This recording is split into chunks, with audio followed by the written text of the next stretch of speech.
Now we're going to move into population composition. So this sounds like a very in-depth topic. Composition, that's a big word. Don't worry, it's not that challenging. So population composition just refers to different characteristics of the people within a population. So we're going to look at the age structure. Is the population really young? Is it really old? Or is it kind of evenly distributed throughout the age cohorts? What about sex differences? Do we have a lot more males than females? Do we have a lot more females than males? Or are they relatively similar? What about the racial or ethnic makeup? This pie chart shows the ethnic makeup of Russia. We can see that there are a good bit of minority groups that have a significant or insignificant population quantity compared to Russians. What about the marital status? Do we see a lot of divorces within our populations, or are people getting married once and that being enough? Is there a lot of single people? Are more males single than females? What about occupations? In a more less developed country, typically we see the population employed in more agriculture, fishing, mining, those kind of jobs where you have to extract resources from the environment. And then as a country develops, they move into manufacturing, and then they go into service-based industries and tourism. What about the income levels? Do we see a relatively similar income level across the population? Are they all below poverty? Are they all above poverty? Or does it vary depending on where you are? What about the education status of our population? Do we see a lot of high school dropouts? Typically, as a country develops and their economy improves, education becomes greater, especially for women, because women typically don't have access initially to education. That comes along later on in a country's development stage. And finally, we have health conditions. Is the life expectancy of the country very low? Is it very high? How's that infant mortality rate looking? What about the maternal mortality rate of our population? We can see here that population composition can vary between scales. A lot of the times we're going to look at a country scale. So we're going to look at a specific country like the United States. And other times though, we're going to look a little more in depth at a state within the United States, or even a county. We're going to get into a more specific territory. And here we can see differences. Even though Los Angeles is in California, we can see that there are differences between the racial makeup of those two entities. Now, for the most part, we are going to be looking at a national scale, and we're also going to be looking at population pyramids. If College Board asks you something about population composition on the AP exam, they're most likely going to throw in a population pyramid. They're not that challenging. Yes, sometimes they don't look like pyramids, but they show the same data. So on the left side, we have male, and the right side, we have female. And what this shows is the percentage of a population that is of that specific gender and a specific age. So let me show you. So on the x-axis here, we have a percentage of the population of the entire country of the USA. And then on the y-axis, we have an age cohort, like 35 to 39, or 90 to 94, or 20 to 24. So let's learn how to just read one of these. So what percentage of the United States population is female between the ages of 55 to 59? Okay, so we're going to look at the right side, because that's female, and then 55 to 59, that's right here. So we're at 3.4%. 3.4% of the United States population is female. Now, if this was a little more of an in-depth course, there might be some math to it. There's no math in AP Human Geography, so they could have, on a more in-depth course, they could ask you, how many people is that? And you would just do 3.4% of the population given. All right, what percentage of the population is between the ages 10 to 14? Okay, so we're going to look at 10 to 14, and then I didn't specify gender, so we're going to add up 3.14 and 3.2, and we're going to get 6.6. So 6.6% of the population is 10 to 14. What is the population of males below the age of 10? So we're going to look at 5 to 9 and 0 to 4, but just for the males, just for the blue. And it's going to be 3.1 and 3.0. So 6.1% of the population is male between the ages of 0 to 9, or just under 10. So you can kind of see here, we can see, okay, at some ages, there might be more females than males. At some ages, they are the same. We can also see that the percentage of population decreases, the older you get, because people start to die out. Now we can see here that the life expectancy of the USA is pretty high. I mean, look, we have a ton of people that are living up to 95 to 99 to 100. And we're going to look at countries where the population pyramid will kind of stop at 75 to 79. They won't even go up this high. So it'll be a lot more insignificant than it is here. Because, yeah, 1.1%, 0.5%, that's not that many of 335 million, but it is a significant percentage compared to other countries. So there are some general population composition trends that we need to kind of look out for. So women live longer than men. This is something we just typically see. Women have a higher life expectancy than men, and this is due to a variety of reasons. There's a global trend towards urbanization. So for the most part, developing countries are urbanizing. They're developing cities, and this is going to heavily affect the birth rates and the growth rates of the country. In a developed world, there are more men than women. So in the United States of America or the UK or France or Germany or other developed countries, we typically see that there are more women than men. In the developed world, birth rates are also lower. So in an urban area, people start to have less children because they have less space. There's higher crime. They're working more. There's a higher cost of living. There's a lot of factors going into that for why birth rates are lower. But typically, as a country develops and as healthcare improves, as the economy improves, as education becomes more accessible, the birth rates start to lower. We could see here that the United States of America doesn't have a very high birth rate. It's decreasing a tad bit, especially with the males, but it's not really negatively like this. It's not like this, where we would definitely see significant population decrease. And it's not increasing. An increasing population would kind of look like this on a pyramid. Men die in accidents more often and have higher rates of heart disease, and that's kind of a factor to why women live longer than men. Mortality rates as a whole have been declining. That's why life expectancy has been increasing within the world. Now, in some countries, like the United States, life expectancy is actually decreasing, and that's particularly due to lifestyle choices. Countries have also become more diverse, so you can travel and migrate to countries a lot easier than you could 100 years ago, 200, 300, 400 years ago. So countries have a lot more foreigners in them, and they've become a lot more diverse, ethnically speaking, racially speaking, religiously speaking. And then also, women's participation in the labor force has grown globally, and that's kind of also going to impact our birth rates because women may not have time for kids anymore. So let's look at some population pyramids real quick. So this is Nigeria. Nigeria is a developing country. They have a population of 203 million people, which is a big population. And we can see here that it kind of looks like a pyramid. This is a population pyramid. You're probably going to think of this pyramid now whenever you hear of population pyramid. So yeah, Nigeria. But we can see here that between the ages of 5 to 9 and 0 to 4, we're about 15.8% is just male, and then about 15.4% is female. So about 30%, 31% of the country is below the age of 10, which is a huge portion of the country. That's like 60-something million people is below the age of 10. They are a rapidly developing country. This kind of looks like an exponential function, if you remember that from algebra.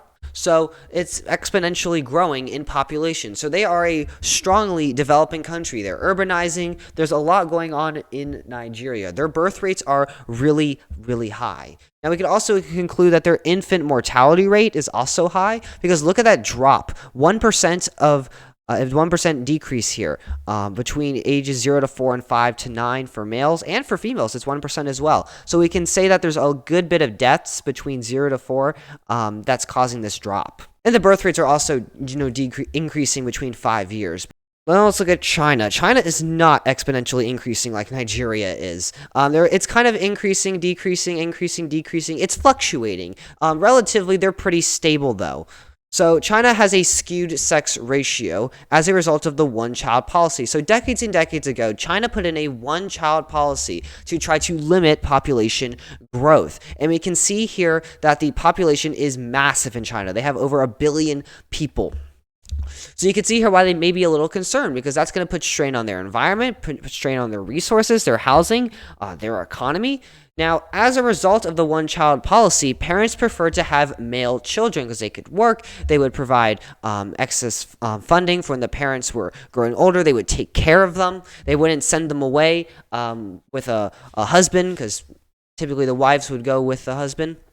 So parents preferred to have male children. So when a couple was pregnant with a female child, they had a increased rate of abortions for female babies. So that resulted in this skewed sex ratio where there's more males in China than females. And we can actually look at this for a good bit. So we have 4.3%, 4%, 3.7, 3.5, 3.4, 3.3. As we get older, it kind of starts to die off because, women live longer than men, but it is significant for a good portion of this population pyramid. Now, China has more men than females, and that's created a lot of problems. There's a marriage imbalance. Not every male can get married now. There's a male-dominated workforce as well. So there's a big significant effect to this, and that's a big reason why China has revoked the one-child policy. It's no longer in effect because now we see that there are strong negative repercussions to this policy. So this is a pyramid from my notes when I took AP Human Geography. Now, this population pyramid, if you look here, it says 1996. I did not take this class in 1996. I am not that old. I certainly don't think I sound that old. So bear with me. But this population is, it's pretty similar. We have a male, female on left and right. We have the ages. Instead of a percentage, we actually have the quantity and population. So they could do that to you on the AP exam. And then this population pyramid, the data was kind of generous. So it actually tells us the year that these people were born. So if we go back to this population pyramid is of 2019. So if we're looking at ages 50 to 54, we have to subtract 50 to 54 from 2019 and figure out which year they were born to describe the historical context. Here, though, we actually are given the year, so we can easily pinpoint that historical context. And we had to label these with our teacher. We labeled these to kind of explain the population trends. And I'm going to do that with you as well. We're going to explain what's going on here. So why is there a big decrease in males compared to females? Well, part of it is that women do live longer than men, and then part of it is because men were out fighting in World War I. So that's going to lead to a significant toll in the number of deaths for men compared to females at this time. And then as we go on, we start to see a increase in females, kind of like a little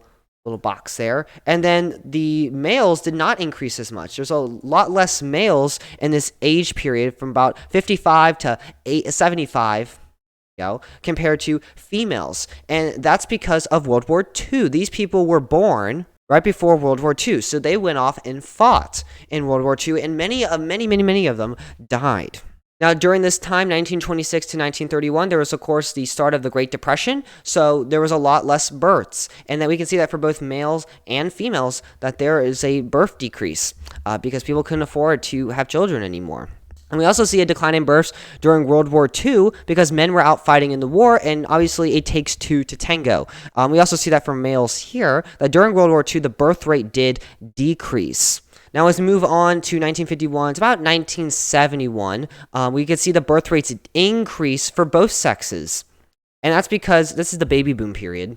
That's because men were coming home from the war, people were getting married, people were having kids, having large families because they were holding off on having kids during the war. So all of these big families and all of these families in general just started after the war. And this was a worldwide phenomenon. If you look at a population pyramid of the United States, you're going to see a baby boom period as well. Now, after this period, fertility rates in the country dropped, and they are actually a declining population now.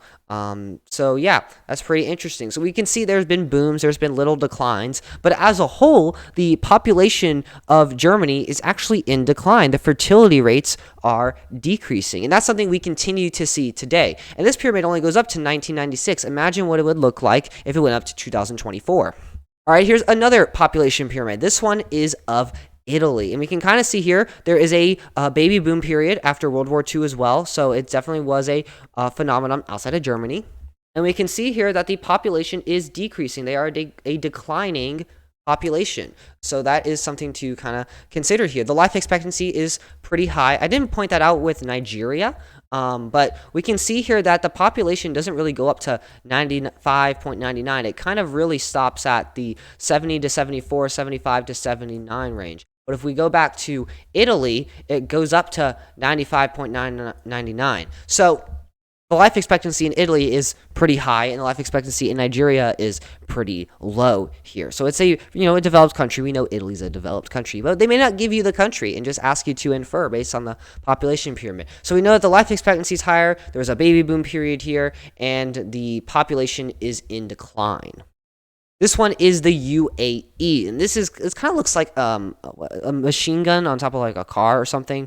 A minigun, that's what it looks like. So yeah, I thought that was kind of cool. The life expectancy is pretty low, as we can see here. There's not much significance above the age of 70, but we see a lot more males. I'm sure you've noticed that. There are a lot more males between the ages of 20 to about 60 to 64. There's a significantly higher percentage of males than females, and that's because of guest workers. So what does this mean? People are coming to the UAE, specifically males, to work.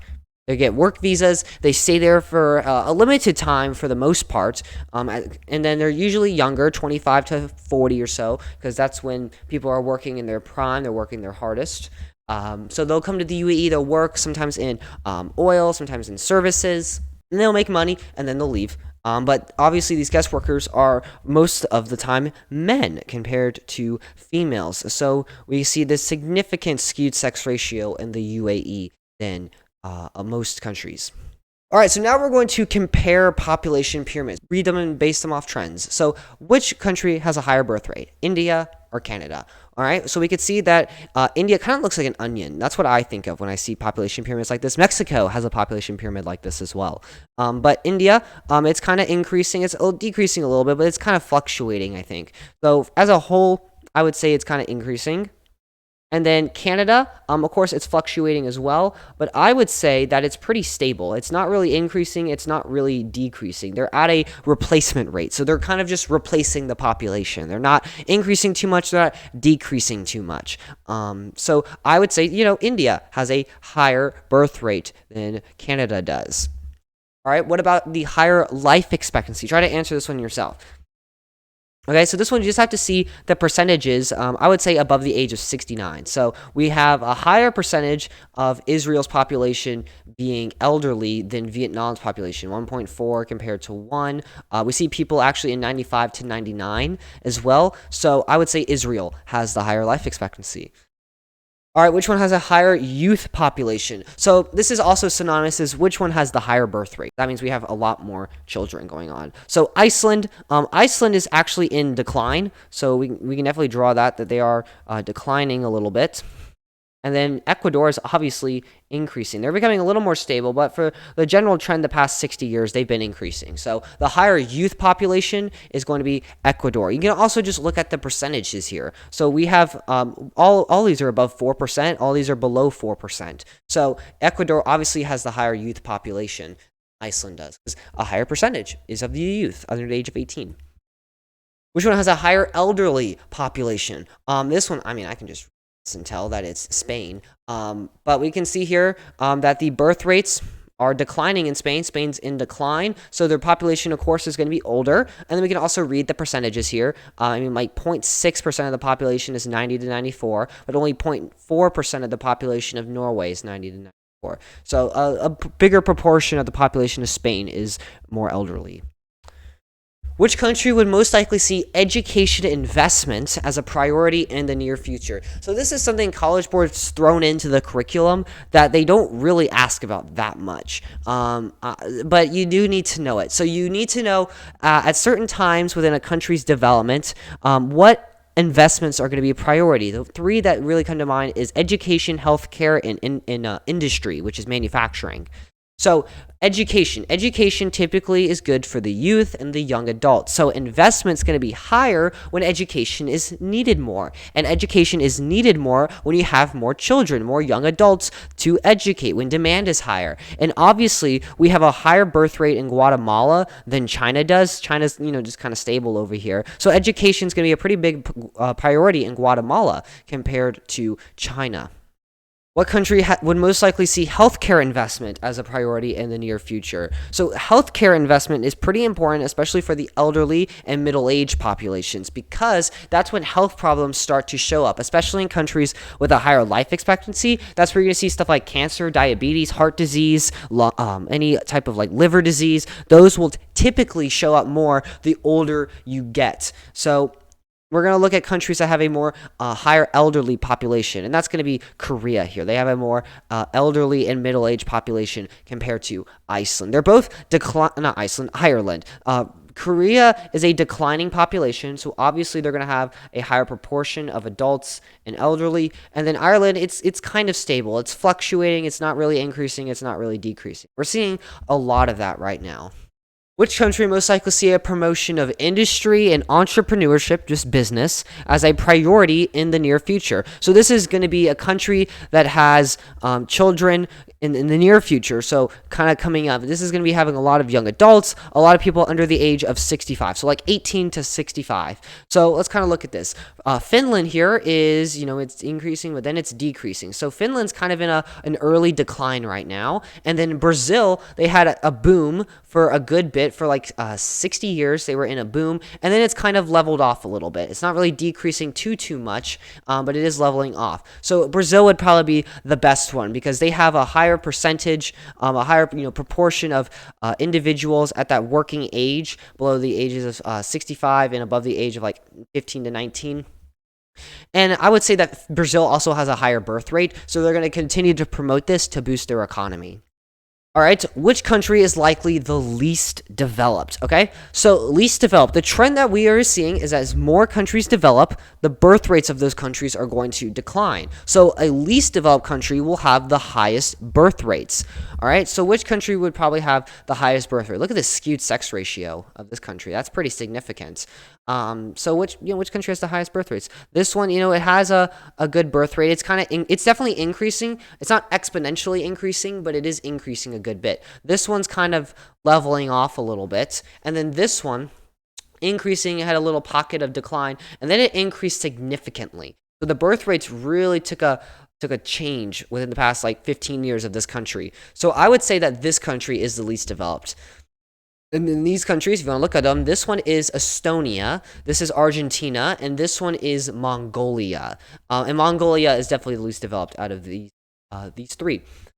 Which country is likely the most developed? So this isn't the UAE, if you're guessing. It's not the UAE, but which it also has a pretty significant skewed sex ratio. So the most developed country would have probably the highest life expectancy and the lowest birth rates. So this one, population increasing, I wouldn't say this is it. This one is kind of stable. I would say there's a lot of guest workers, which kind of hints to a developing country, maybe manufacturing, maybe oil. But this one is also kind of stable. It looks like a skyscraper. So countries that are kind of stable most of the time look like skyscrapers. You start to see guest workers decline. You start to see the birth rates and death rates equal one another. So population growth and population decline are pretty much the same. So there's not really a lot of growth and a lot of decline, but the life expectancy is pretty big. We see a significant proportion of the population being over the age of like 80 compared to this country. So I would say that this country is the most developed. They have the highest life expectancy and their birth rates are probably the lowest. And then these countries, this is the United States of America. We actually already looked at this population pyramid. This one's Mexico, kind of looks like India's, and this one's Saudi Arabia. Which country is likely more urbanized? So, of course, the more developed a country is, the more urbanized it is as well. So, let's just see which one's the most developed. Highest life expectancy, lowest birth rates. I can already tell by this one, by the low life expectancy, it's probably not it. And because it has very high growth rates, kind of like an exponential growth rate. So this one's developing. It's less developed than these two.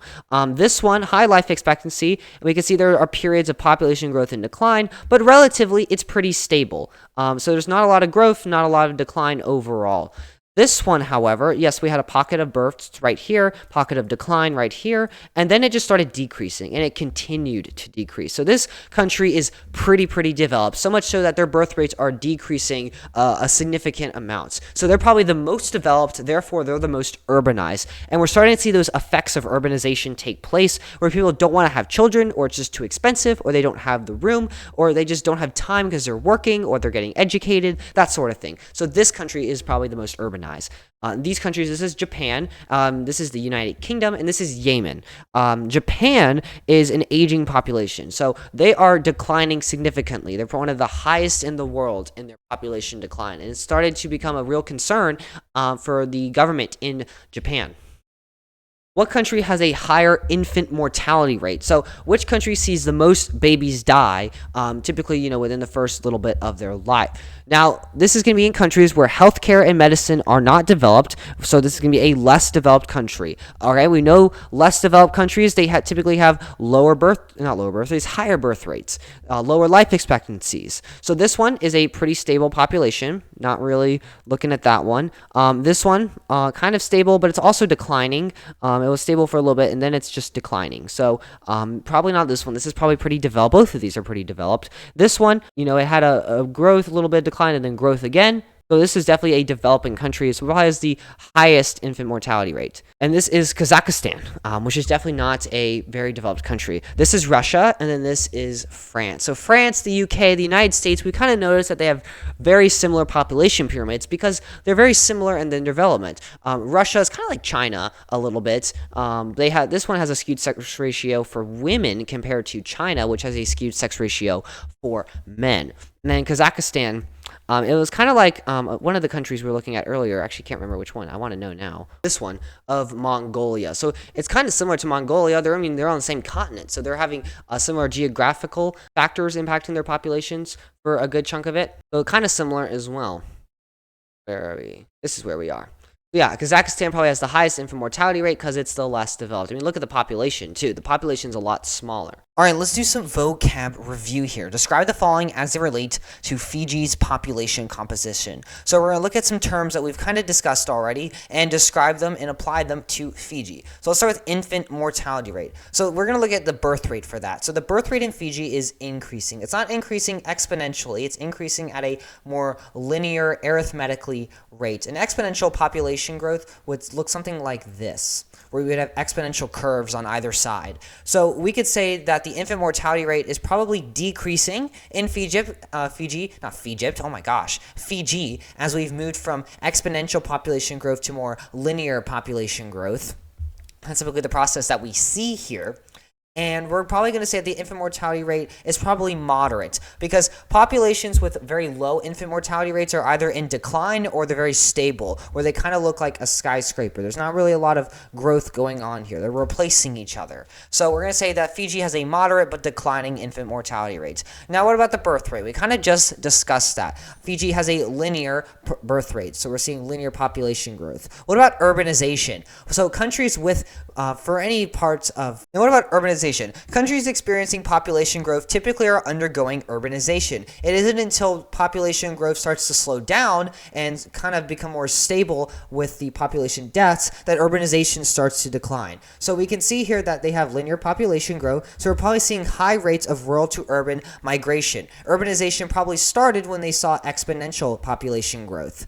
Now, what about youth versus elderly population? Well, we just got to look at the ratio here. We see population growth, so we see a low life expectancy. So we're going to probably see that the ratio of youth to elderly is high. What about a life expectancy? Well, I just said it is low because if we compare it to other countries that we've looked at so far, like the United States, it's just low. We have a very small proportion of residents above the age of even 70. Look, 1.1 to 1.3% of the population. So 2.4% of the population is 70 to 74. Less than, I would say, 5% of the population is above the age of 70. So the life expectancy of the entire country is probably very, very low. But it's probably increasing. That's the trend we're seeing worldwide, is that the population life expectancy is increasing.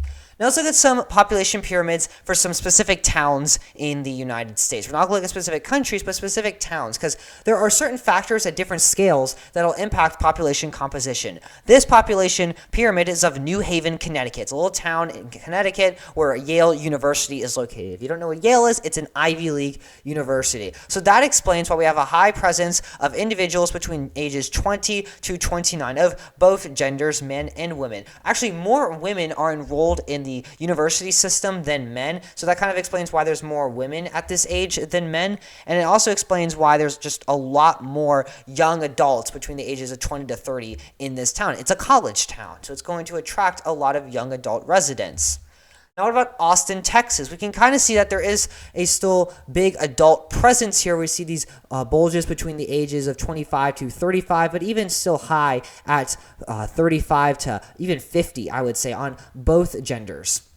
Well, this is because Austin is a big business hub. It's also the capital of Texas, so not only do you see UT there, but you also see a lot of political positions opening because the government of Texas is located there. On top of that, you have, of course, the businesses like Whole Foods and Yeti and Dell and many, many others that are located in Austin that provides a lot of business and administrative positions and, of course, retail positions and other employment opportunities as well. It's very urban, so a lot of people may move there just because it is an urban area as well. And of course, the ages about 25 to 45 to 50, that's the working age population. So in places where there's a lot of jobs available, like in Austin, that's where these people are going to move to. And of course, there are more men than women in quantities working in these sectors. So that kind of explains why the population numbers for men are going to be higher than for women.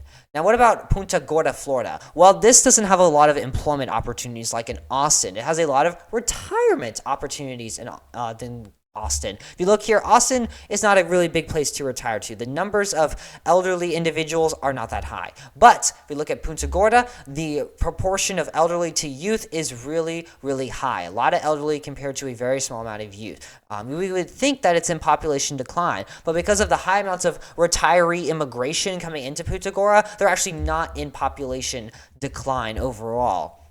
But they do need to have very consistent population immigration because old people die quicker. But it is a very big retirement community. There's a lot of features for when it's in Florida, so the weather's nice, and that attracts a lot of older people to retire and live here. What place in the world is this population pyramid showing? I want you to take a guess of where this pyramid is representing. What place is this pyramid? This pyramid is showing population growth overall, not exponential population growth, but linear population growth, if that helps you out a little bit. The life expectancy, it's kind of medium. It's not very high, but it's not very low. This population pyramid is of the world, the Earth, with 8 billion people. They predict we're going to reach 10 billion people by the year 2050, which is not that far away. At least to me, it doesn't feel like it's that far away because it's 2024. But yeah, this is the world population pyramid. So we are, experiencing population growth. It's not exponential population growth, at least within the past 100 years or so. But that is something that we should take into consideration, is that we are experiencing population growth. Thank you so much for watching. Please like and subscribe. It really does help me out, and it costs $0. I have some free resources for you in the description down below if you'd like to use them. If you have any AP Human Geography related questions whatsoever, don't hesitate to leave a comment down below the video or send me a message on Discord. I'll see you guys in the next video, though. Adios.